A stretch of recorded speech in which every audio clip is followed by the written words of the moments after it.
Mr. Secretary General António Guterres, United Nations Secretary General, welcome to Al-Arabiya. It is an enormous pleasure to be with you again. And if you allow me, before we start, I'd like to send a message to the Sudanese people, to all those Sudanese that are listening to me. I want to express my deep solidarity and the deep solidarity of the United Nations. When I was High Commissioner for Refugees, I visited Sudan many times, and I was always impressed by the enormous generosity of the Sudanese people, receiving refugees from Chad, from South Sudan, from Eritrea, sharing with them your sometimes meager resources with a sense of sisterhood and brotherhood absolutely remarkable. And to see such a generous people, such a courageous people, suffering so much as you are suffering now is something that shocks me and saddens me enormously.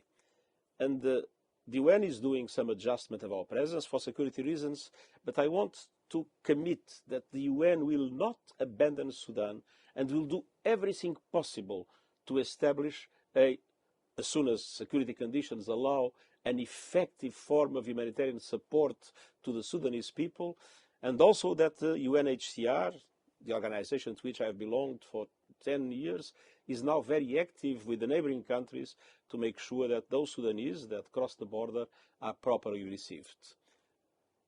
I really want this conflict, this nonsense, to stop. I really want, we have been doing everything we can to appeal for an effective ceasefire to take place and for Sudan to be able to, through dialogue, reach a situation of stability and to pave the way for the democratic transition the Sudanese people has been so courageously fighting for. Thank you, Mr. Secretary General. We appreciate your words, and I'm sure that the Sudanese people appreciate them very much indeed.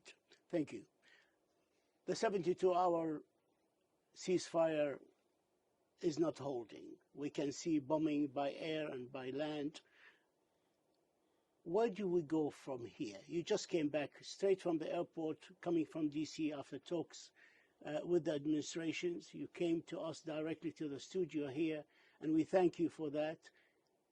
But are there any ideas, if the ceasefire is not continuous and holding constantly, we have no hope of dialogue, we have no hope of returning to political democratic process, to a civilian government.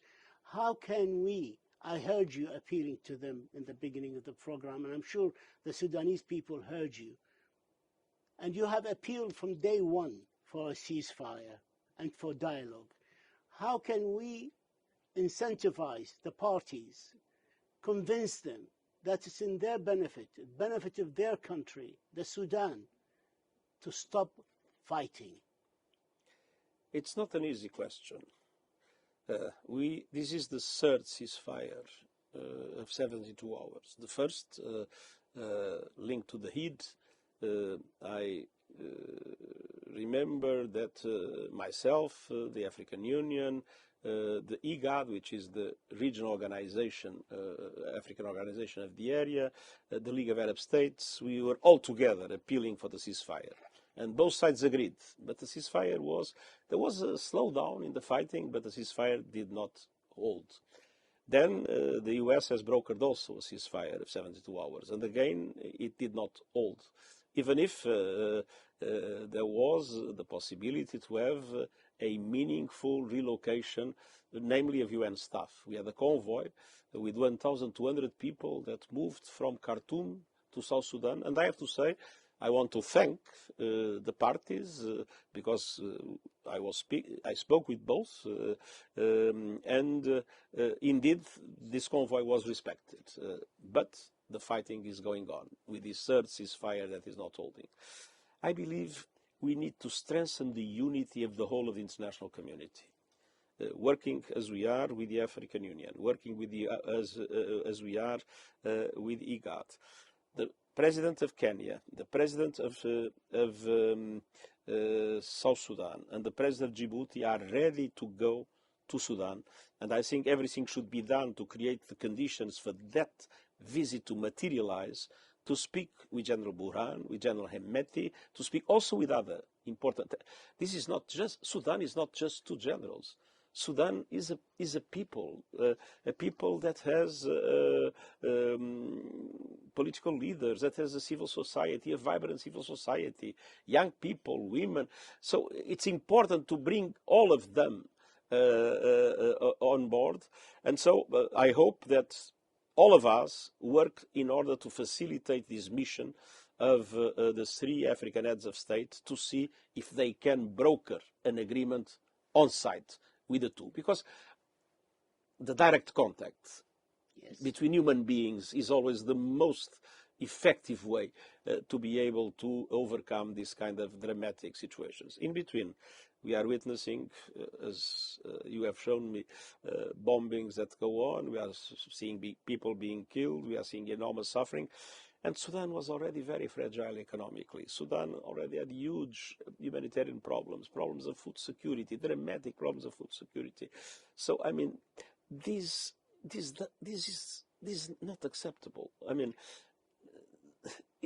there is no right to go on fighting for power when a country is falling apart. But what is stopping the trilateral mechanism, the three presidents, from going to Sudan? In the beginning, they said Khartoum airport is not working. Now we see evacuation flight taking off Khartoum airport. Why don't they head today to Sudan? No, I believe that I'm absolutely sure that they will go as soon as possible. I've been in contact namely with President Ruto. I know he is determined to go. Of course, there is a minimum of security conditions that need to be guaranteed, but I know that they want to go, and they have the full support of the African Union, of the UN, I believe, of the League of Arab States, and we need to bring these two to talk to each other. Until now, there was no real contact between the two generals. They need to talk to each other, and we need to have there, on location, heads of state with a huge moral authority able to bring them to an agreement and to allow for everything else to take place. And as I said, let's not forget that there are many other important actors in Sudan that need to be brought on board for a solution to be possible. You have spoken more than once to General Al-Burhan. You've spoken to the leader of the Rapid Support Forces, Hamiti. Are they prepared to receive the three presidents in Sudan now? Did they declare their preparedness to talk to them? I believe they are. I believe they are. I have to say that whenever I spoke to them, they both were saying that they wanted a ceasefire, and each one was blaming the other for the violations that were taking place. But I think this is a moment in which this is getting nowhere. And I believe the two are also understanding this is getting nowhere. See, it's not only Khartoum.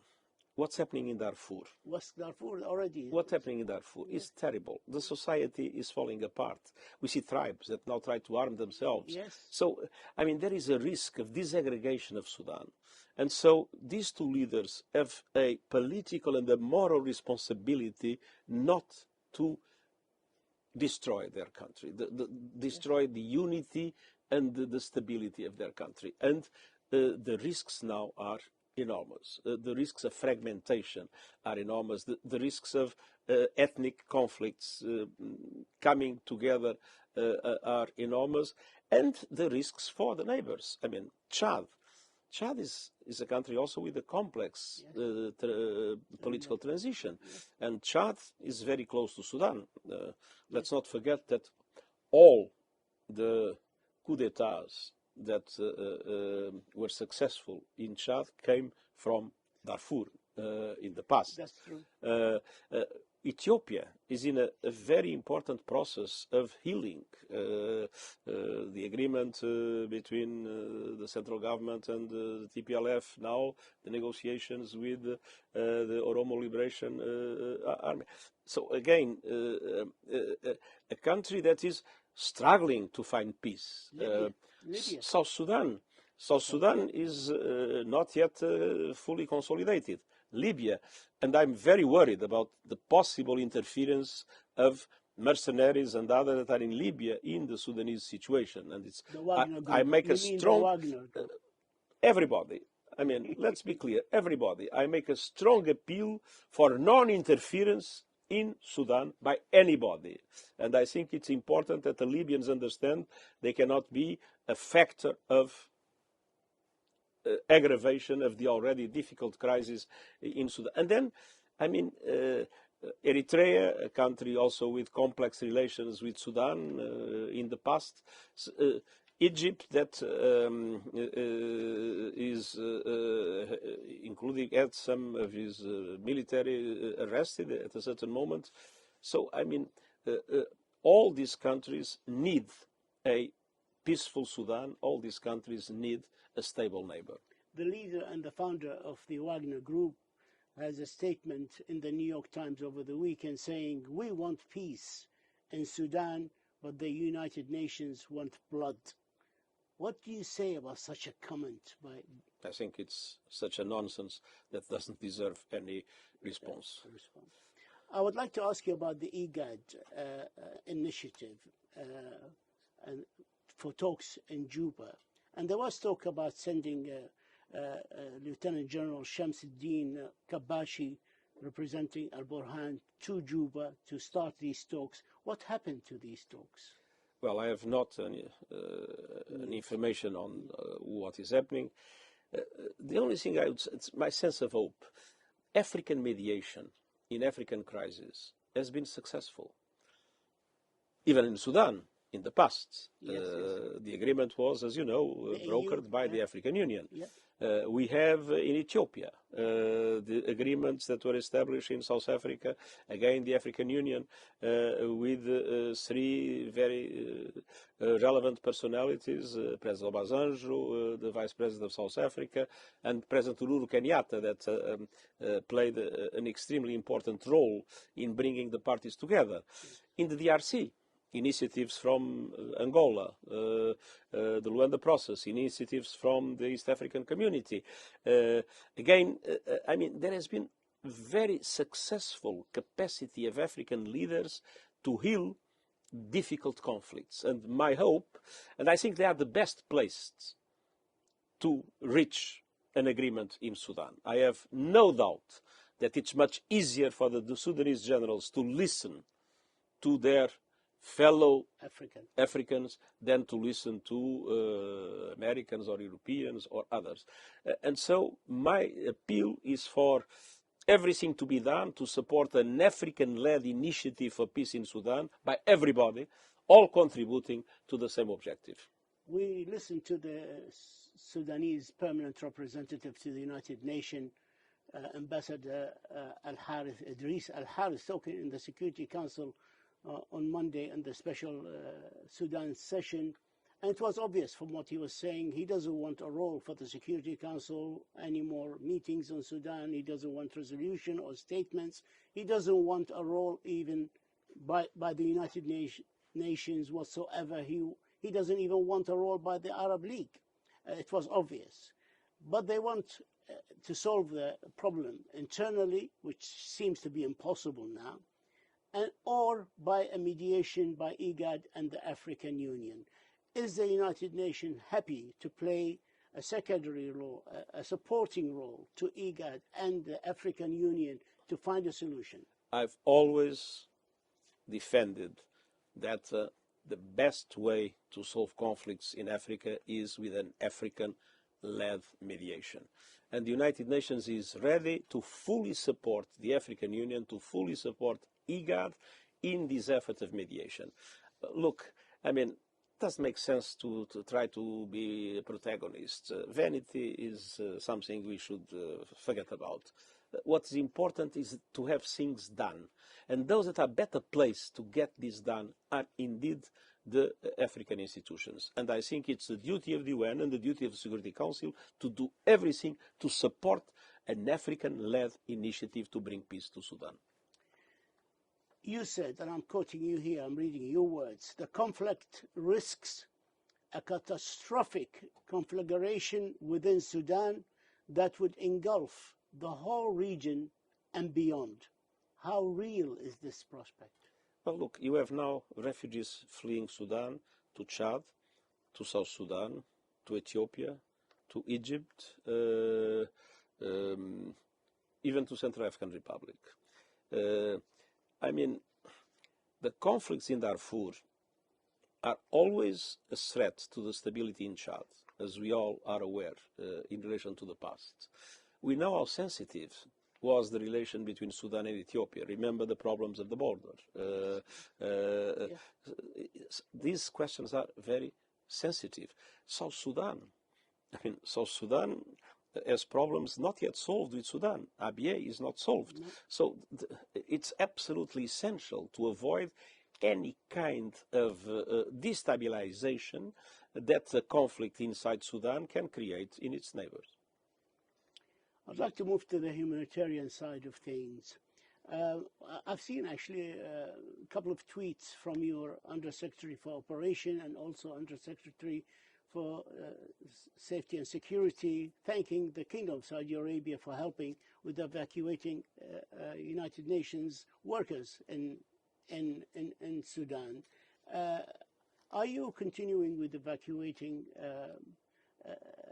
the humanitarian workers and their families, or are you going to keep a core number? We are keeping a core in Sudan. We are keeping all the national staff in Sudan, plus a core of international staff.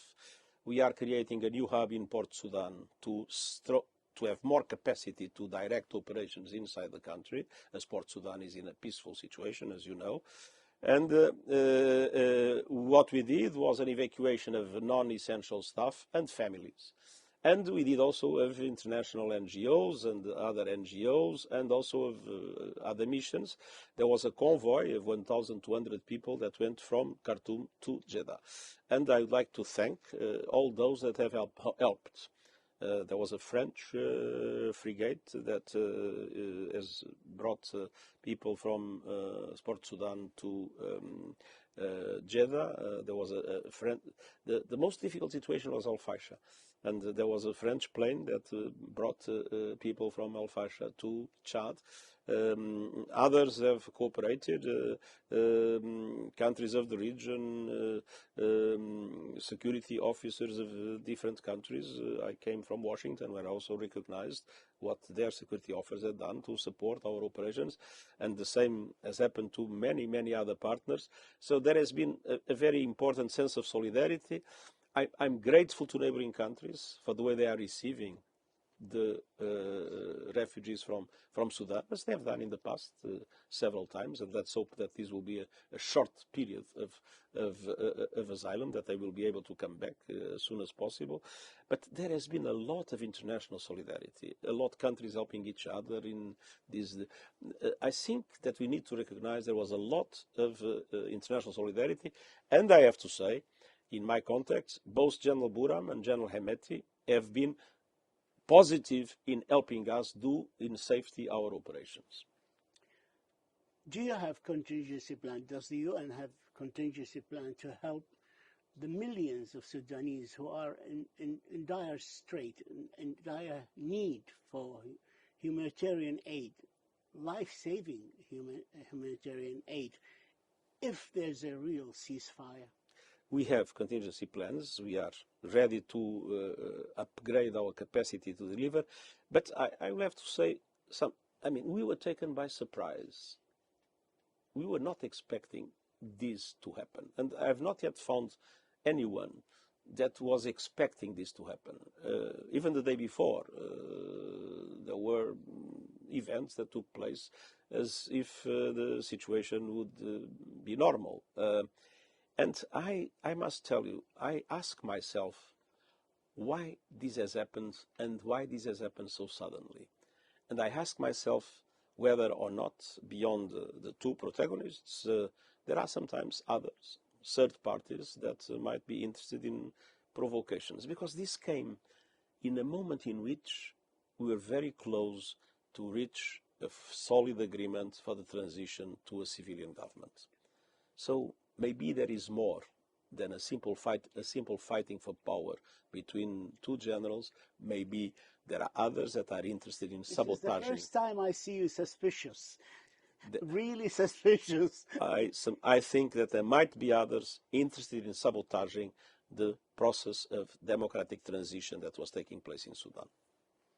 But you wouldn't indulge me in speculating. I cannot accuse people based on suspicions, but I have my own ideas, and I've been in discussions with other countries that know well, Emirates, Saudi Arabia, that know well the situation and this feeling, because we were all surprised by the moment in which this conflict erupted. We knew about the tensions, we knew about the problems.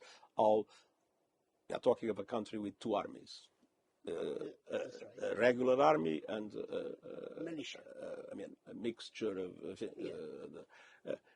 It is obvious that they would need to be unified. Yes. We know that General Burham wanted, if I'm correct, this to take place in 2 years. General Hemeti wanted this to take place in 10 years. But this is something that was being discussed. So there was no reason because of this to all of a sudden create what looks like a civil war. I would like to take this opportunity to give you the warmest condolences on the death of the 5 workers of the United Nations working for the WFP, IOM as well, in Sudan, serving and helping the Sudanese people. The warehouses of the humanitarian organization World Food Program have been looted and supplies taken away. What are you doing now to revamp these? Because you will need a lot of food. So you will need a lot of food. We will need warehouses, yes. First of all, to be properly given back. Yes. We need the security for convoys able to move. And as I said, we are placing a hub in Port Sudan in order to create the conditions for the quickest possible supply to the different Sudanese areas in need. And of course, we'll also be able to move from Chad, we'll also be able to move from other neighboring countries. And this is what, to a certain extent, will depend on the evolution of the conflict. Where will be the safe routes, where will be the routes that still cannot be used. This is something that we are looking at every moment to explore all the possibilities to start responding more effectively to these dramatic humanitarian needs. Mr. Secretary General, we thank you for this interview, and we thank you for your thoughts, and we thank you most of all on your good efforts and for your appeal to the Sudanese people for peace, for common sense to prevail. Thank you, sir. Shukran. Shukran jazilan. All the best. Thank you very much.